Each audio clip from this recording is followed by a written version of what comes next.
Bir ümit. Ya şuncha ulaqlarda öte köp jerde mындай sorunlar berip keldi aslında.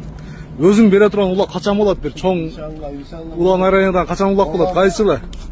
Kuday aytgan kuni bu balaman 3 chiqib qoldi ekan. Men ham niyat qilib juram shu. Men ham shu yerlar olib cho'ng otalarni buloq chapgan ekan. Aha. Xudo qolsa shu cho'ng otalarni maosh beramiz inshaalloh. Shu akalarimiz bilan maslahatlashib shu 1-2 yil ichida bir cho'ng buloq beramiz. Olmaz gelesің abi buyursa.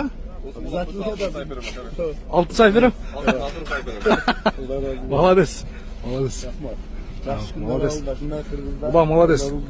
Ulan arena dep bularga nimedagi Qizilqaydagi cho'ng arena. Spor zal var ha, ko'p. Bir tug'anlar qo'lda, Xudoy qo'lda. Молодец. Yuroldaşlar nerke en kichkinasi men shu 5 ta bolamiz aka. Aha.